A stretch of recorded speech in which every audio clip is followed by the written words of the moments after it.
This is Grenfell Elementary School, which urban planners decided to make and locate specifically, but we will get into depth with urban planners later. For the first half of the video, let's see specifically an average person's perspective of Joyce Collingwood and Hastings, Vancouver. The second half of the video will contain an interview, and throughout the video, we'll talk about areas, properties that fall under the topic healthy cities and compare them.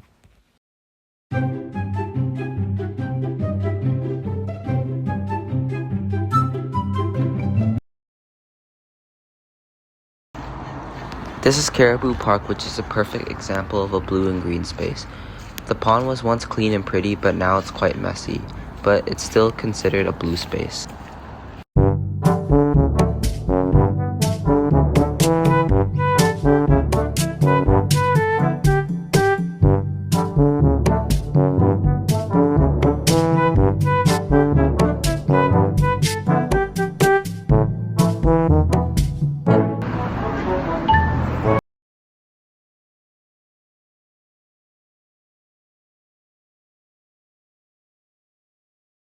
This parking lot used to have a local farm shop. Currently, its products are not in season, but when it does, this is what it looks like. Across the street, Boundary Road, is another local farm shop.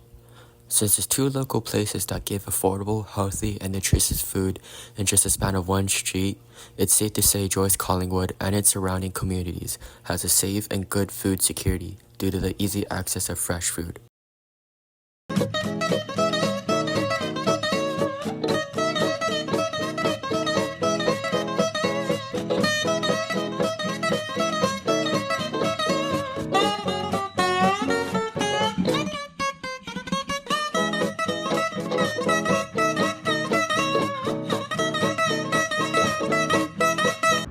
This is Graham Bruce Elementary School, another green space. As you can see, there are people playing around and getting their daily physical activity.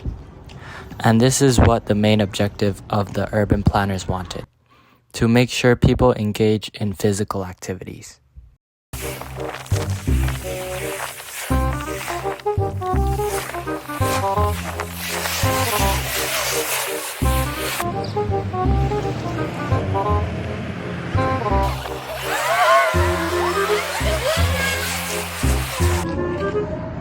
This is Vancouver's transportation, specifically Joyce Collingwood. All of the Vancouver stops on the bus and SkyTrain are planned out by urban planners to ensure each stop is the best and most productive than any other location near it.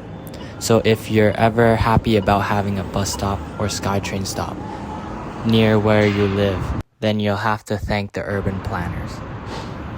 Coincidentally, there's a fight happening literally beside Joyce Station, which many people have to go to.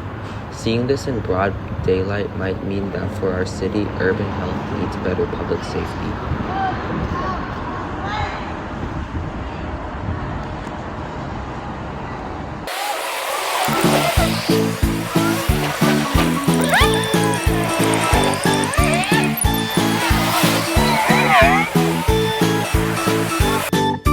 This is Collingwood Neighborhood House, where people get the opportunity to be engaged in programs and sports.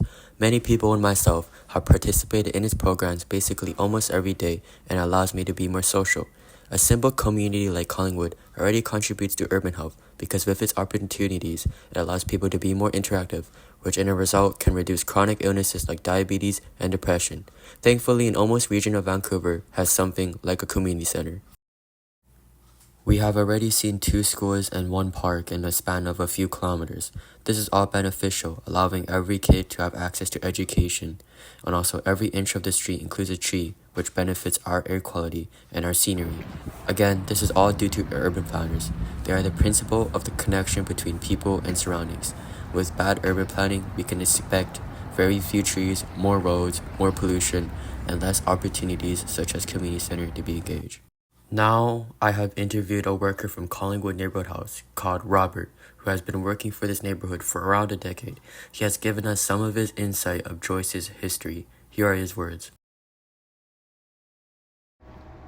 Over the past few years, especially the mid-2010s, would you say the rate of criminality, drug users, homeless people, and people overdosing decrease or increase in Joyce Collingwood?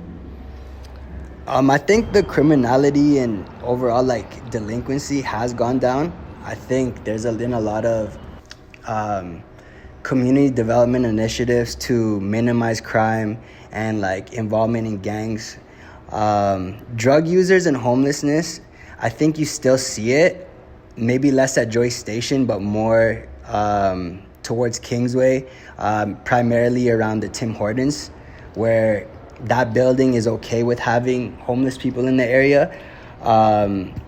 We have seen at Collingwood Neighborhood House, primarily we do support homeless people. We have homeless programs here, and we do see people ODing from time to time. I would say that's mainly because we are serving that community, so we are seeing it more here. So overall, less, but at Collingwood, maybe more, just because we're supporting these people at a different capacity through some of our initiatives here.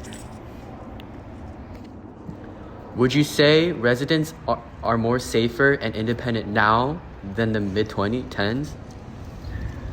I think so. I think with the update of Joyce Station, there's a lot more light. You know what I mean? Especially around the SkyTrain tracks. So even me in the last couple of weeks walking towards Windermere or walking in the area, you see a lot of people feel super confident, you know, just being able to get from A to B. And it definitely wasn't like that before the upgrades. So generally, yes. And another thing is this community definitely is welcoming towards families. So there is that kind of like wholesome feeling when you're walking through Gaston Park. You don't see as much as you did in 2010s. Like you could go to Gaston and see a lot of people vaping or smoking and, groups of people coming together. And that's not going to make people feel as safe, right? And you're seeing that just a little bit less these days, for sure. Now we know Joyce Collingwood has received some treatment to be better. And right after the interview, Robert has said the government, specifically the police, care more about Joyce than Kingsway. That is why they care more when homeless come to Joyce than Kingsway, which is a pure example of social injustice. What is social injustice? Social injustice when a specific group like cultures, neighborhoods, and age don't receive the same opportunities and treatment as everyone else. From Robert, we can see that Joyce's public safety and rate of homelessness and drug users decrease from the treatment communities and the government give. Joyce has changed so much in the last decade, but when we look at other places like Hastings, they remain to be the same shown here. Over the last few years of Hastings, Maine, and parts of downtown, we can see it's horrible and the amount of homelessness never changes. And people feel unsafe just by walking. This is social injustice because Joyce has received such treatment over the years, but what about the safety of other people in, say, Hastings, Maine, and downtown? It remains the same for too long.